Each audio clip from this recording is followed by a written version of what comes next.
Hello, hello, hello. It is Wednesday, July 15th, and for many it is tax day. Ugh, income That tax day. it's a lot of people probably just went, "What? Yeah. Whoops." Yeah, it's hard to think about income tax day when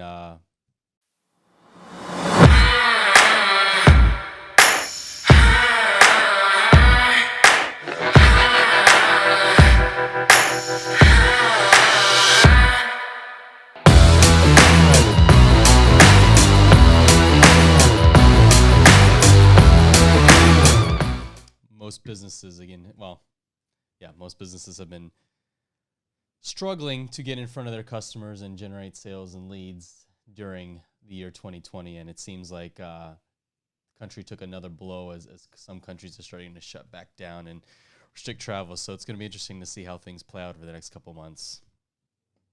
Yep, Yeah. it's definitely going to be interesting, especially when we thought like events were coming back, and now travel restrictions, bars are closing. So what's going to be interesting? It's all those coastal towns. See, you should live in the Midwest where you have good, wholesome people. Yeah, two Midwesterners can say that very easily. So I know we've talked about over the last couple of weeks the emphasis on data and how data can really help you make the best decisions. But we wanted to kind of take a step back again because I mentioned last week that NBA canceled base in Orlando this year. And for many, it's the largest lead generation source for them for the year to build that pipeline to network and to really cement, their pipeline for their sales team for the next year. And we thought it was kind of timely to talk about what happens when you're cut off. I mean, we've all been there when you feel like you found the magic thing and you keep going back to the well, and when it dries up, what happens and what do you do? And Doug, today, like when you see people that, again, we mentioned putting all your eggs in one basket and not being able to go to multi-channels, do omnichannels. What happens? Like what's the biggest thing that people need to address when they realize that their biggest lead generation source is cut off? Well, so much of this came this morning. I was kind of thinking about how many people have reached out and said, "Oh, I just lost my biggest client. What do I do next?" And I was trying to think of like a really good answer, but the challenge is, I think, for most people, that reliable trough they went to is gone. And I know in the aviation industry, you mentioned like that show was the big show. That's where business was done. Mm-hmm.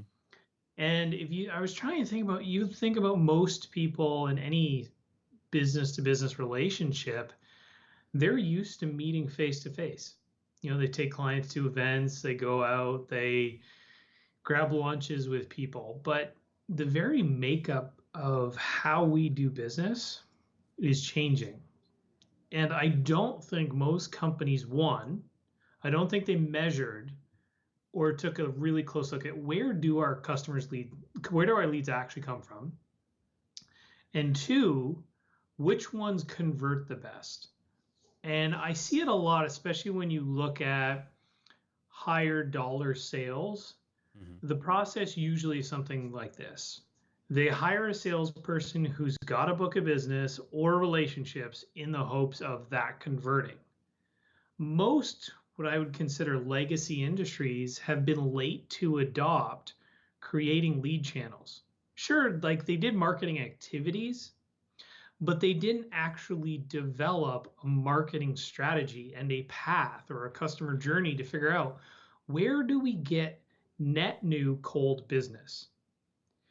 And I think what you'll see during COVID is the true sales rock stars, like the cream is definitely going to rise to the top because the people who've been kind of hiding or waiting, I know we talked about this before, COVID's just going to expose most of the mistakes. Yeah.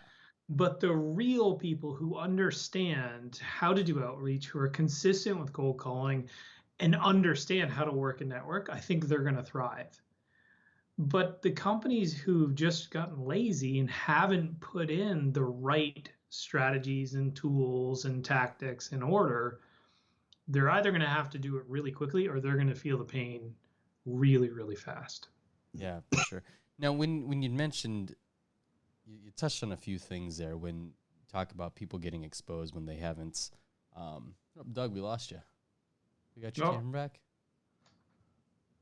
There we go. I'll keep talking when you get set up. You'd mentioned a couple things in there about, you getting exposed if you don't know how to cold call, if you don't know how to prospect, because again, you've been used to relying on your Rolodex.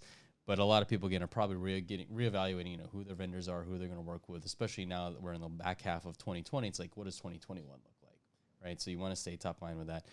Where's the biggest thing with maintaining that face-to-face? I know that video is a lot of things, and I lost your camera again. We talked about video again. I was on a webinar with NBA talking about the importance of video, because this is how you continue to have that quote-unquote FaceTime when you don't have the events and whatnot.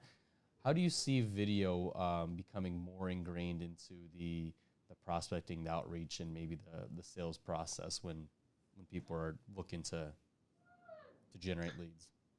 I think the biggest part of video is going to be the consistency, number one. But this, for most people, is going to be as close as we can get when it comes to creating that bond. And if I look at video, I would break it down probably in a few different buckets. One is looking at just creating content in a video format that either tells a story, answers a frequently asked question, or really just delivers some form of value. Mm-hmm. The second would be some form of either audit or some type of consultation. We talk about all the time when we do website audits, we use a video tool called Loom. You go into a website and say, hey, I noticed you're missing your pixel, or I noticed like the page is loading slow, and you provide that as value. The third, and this is where I think it's been underutilized, is using personalized video to communicate with people. So using something, I think there's an app called Bonjoro, or even going into Facebook Messenger and just saying, hey, it's Doug. Or if you're delivering a proposal, for example, include a video walking through the proposal and explain what it is. That's going to have to be the piece that actually shows or walks through to complement what would have been, hey, I'm going to take you to lunch and walk through the proposal. I can't do that, so here's the next best thing. But there's so much people can do with video that they're just not utilizing. And I know a lot of it's fear that, I don't look good on camera, but people are craving more of that interaction. I think that's the closest thing we can get to using that. Yeah. And I think that scales the one-to-many. Matt had talked about the one-to-many in the sales process. When you create a video, again, you're able to distribute across multiple channels, and it can be very personalized still at that point, because it can be very targeted in what you do. And yes, when you get to actual customized presentations, at that point, again, you've already got them hooked. But it's taken a step back from focusing on the bottom of funnel type content and sales goals right now. Again, I think you want to be top of mind and ready to have those conversations at the brand awareness or at the consideration phase, again, where people are just evaluating what's 2021 going to look like. How am I going to set myself up in the best position for 2021? And when doing content, with doing video, and that's your outreach. I mean, that's your networking. That's your social events. You've got to create the content. You got to create the opportunity. You got to create the event to have those conversations, because without it, you're just going to get left in the dust, and your competition's probably going to step in and have those conversations with those people that you may or may have wanted to go out or may thought that you had, but now you've lost a client, the customer retention. 100%. The other thing I think people undervalue, and I think we talked about it briefly, is Zoom fatigue.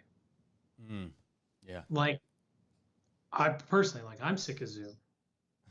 You're sitting in meetings and you're just absolutely exhausted because you're just like, I'm sick of staring at a screen all day. And you have tech issues like this. Yeah, tech issue, constantly cameras going off and on. It's just a frustrating thing to deal with, and it doesn't have that same engagement. So understanding where and how to use video, I think, is going to be really, really crucial.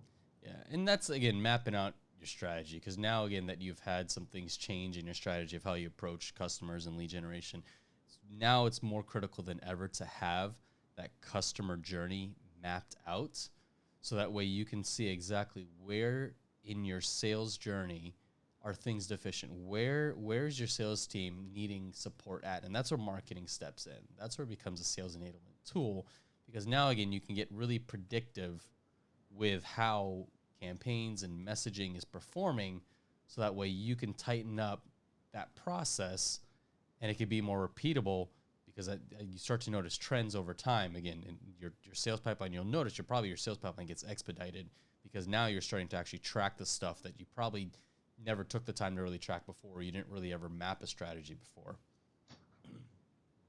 Doug, we keep losing you. I know. I'm here. I can see you. You look great. My camera's driving me nuts today.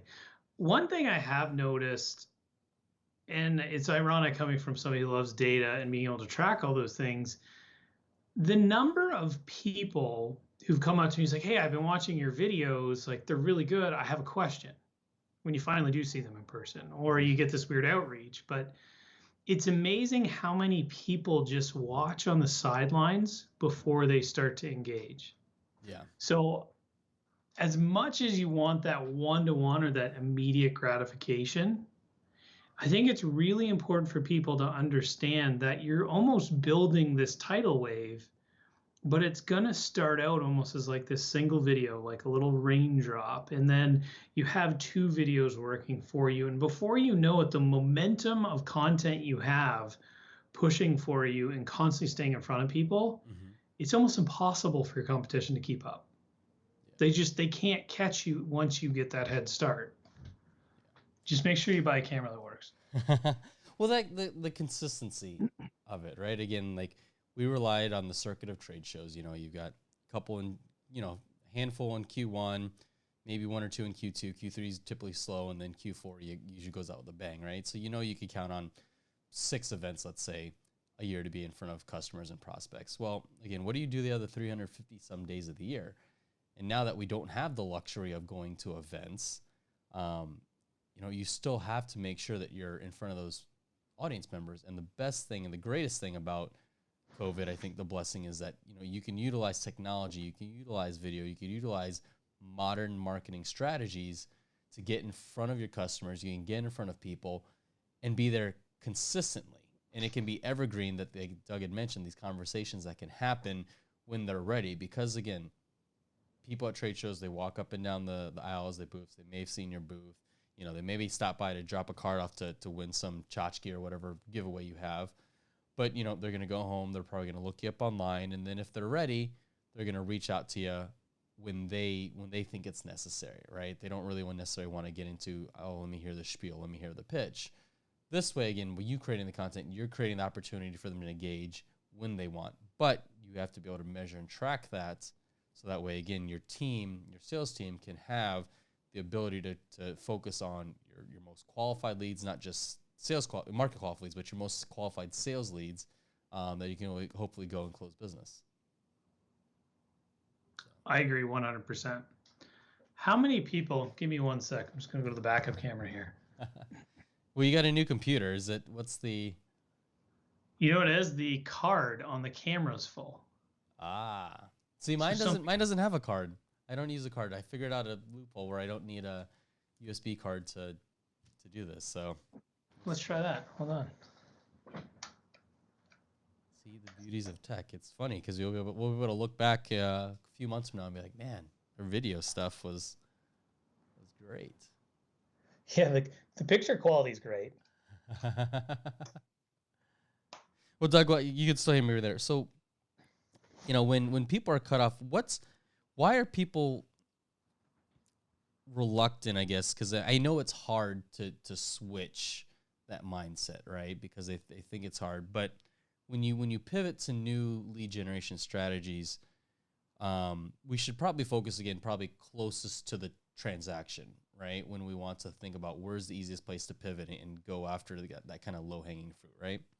Yeah.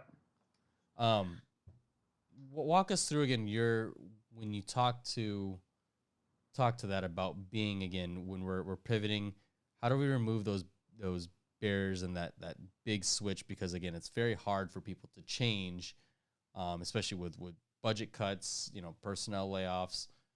Where's the easiest way to segue into that?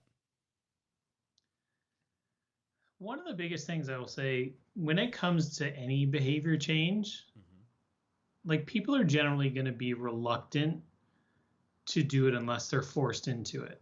And I think it's going to take a lot of probably like a bad quarter or two for people to realize like I can't rely and do the same things I'm doing because either one, if it's the salesperson, they're going to realize, hey, my job's at risk because I'm not even close to quota. I don't have the activity I do. Or two, like the business is going to realize like this is do or die. Like we're in a position now, if we don't fix the way we're operating, we're going to be out of business. So one, I think you need some type of dramatic event to force a behavior change.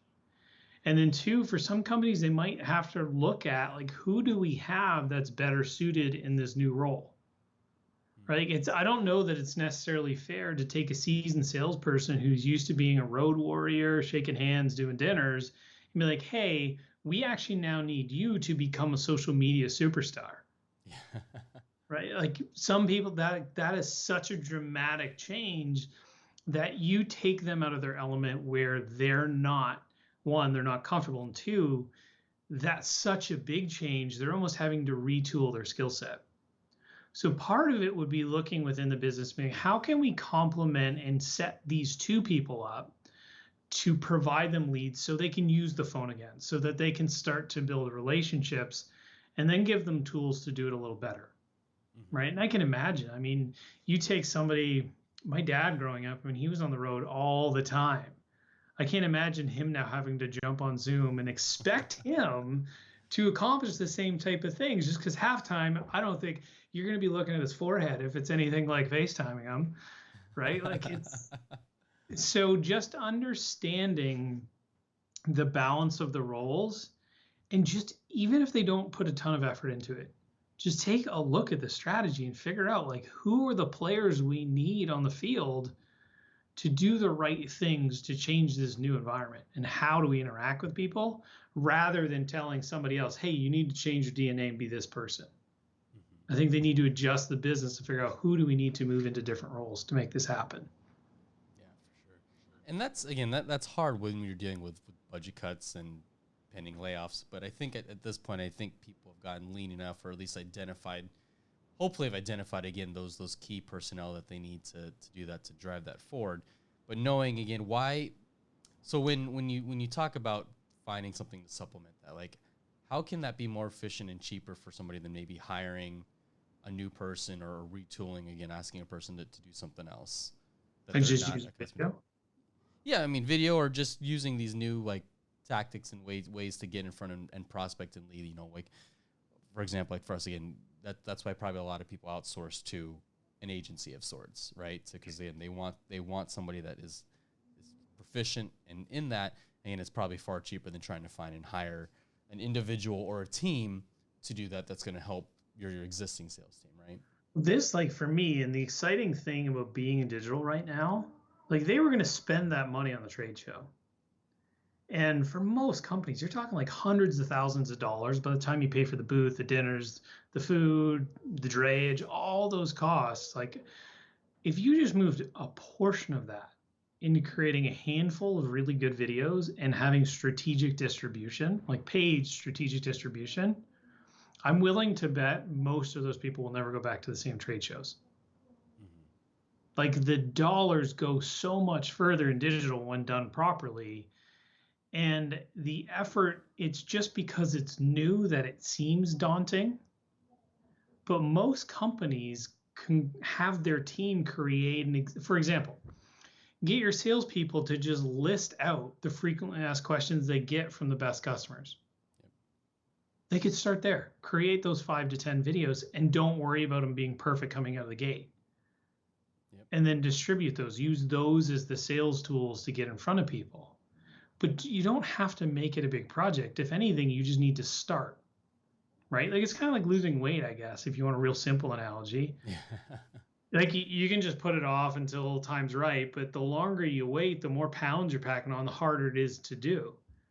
Right? If you just shoot the first video, learn from it, then shoot the second one, learn from it, and just keep going. I mean, there was a company, I think it was Leisure Pools, and I cannot remember the name of the founder, But this guy literally just started a YouTube channel talking about how to use pool chemicals.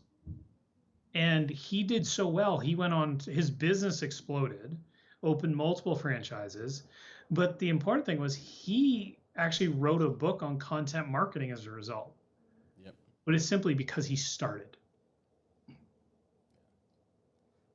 That's the big thing. It's, you just got to start with one thing. Again, we realize, again, we're at this point where we're forced to adapt and adopt new ways to do things. And, you know, you can't argue the fact that video and online communication is the way, and it's no longer a trend. It's going to be a necessity, because even if when events come back, it's going to be some hybrid model, because you may be restricted to the number of people that you can have in an event space, whatever, but you still need to create an online or digital experience to really maximize the potential of your efforts.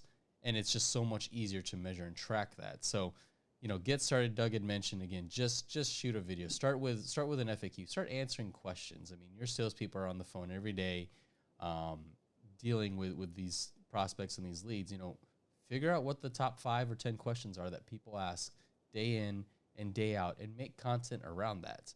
And then obviously, again, making sure that you distribute that properly, again, making sure you got the right ways to track all that. But, you know, just start with the videos. If you guys have any questions about these videos and you want us to just view them just to get some candid feedback, send them our way. We know we'd love to see just, hey, are we doing this right? How does this look? How's that look? I think that's an incredible opportunity just to get candid feedback before you maybe, if you're a little trigger shy of putting it out there in the world, you know, message us, send it to us, and you know, just get some unsolicited feedback saying, hey, maybe try this, maybe try that, or, you know, because again, you never know till you try it. I'll take it one step further. Like, post it on LinkedIn and tag us, and I'll gladly share the video and provide feedback. Like, the biggest thing for most people, especially I believe in your industry, LinkedIn is where it's at, and there's not enough video content. No. And now more than ever, because during the month of July, a lot of large advertisers have slowed down their ad spend, there's a surplus going around, and there's a content gap right now. So there's no better time than literally right now, like this moment in time, to be producing video content and getting it onto the platform. Sure. Well, I mean, there you go. I mean, I don't think we can push it anymore. I mean, I think people need to know that, hey, you know, it's we're halfway through 2020. Let's get started. Let's get back in front of our customers. Let's start re-engaging and having the opportunities to have conversations, so that way we're not wasting, again, another 3-4 months. And next thing you know, you're staring down the barrel of 2021 and still figuring out how the heck are we going to rebound or right the ship, so that way we can continue to have a business or grow a business in any sense. So. Yeah. One small note, if you do go on LinkedIn and you do post a video, pay attention to your comments. Like, the number of times I see salespeople miss an opportunity, or even businesses miss an opportunity by someone who's liked or commented or engaged with the content, just simply say thank you. Reach out to them. Obviously, they took the time to watch it and pay attention. That's a good conversation starter. So use that as the tool to start the sales process, or start at least engaging with people. Sure. So if you want to, you know, get in that conversation stuff, again, follow us, find us on LinkedIn, on all social platforms, say hi. Obviously, every week at Wednesday at 11:30, we go live with this. Again, giving you guys kind of golden nuggets for marketing in your business to help you guys grow and hopefully excel in this crucial, critical, unprecedented time. I hate that word. We keep hearing that all the time. Unprecedented. I'm kind of tired of hearing unprecedented. It's straight up crazy times. It's just crazy times, and every day seems like it's different, and it's a challenge. And you know, everybody, we're all trying to figure this out. You know, whatever challenges get thrown at us, and you know, best thing you can do is just get at it every day, just be consistent, and you know, track and measure that stuff and optimize. So. Awesome. Thanks, Chris. It was fun today. Yeah, we'll get your camera fixed up and we'll do it again next week. And next week might be a little different. I said I might be on the road. We'll have to figure that out, how we need to schedule the live for next week, but that'll be fun and interesting. Sounds good. All right, Doug. Thanks, everybody. See ya.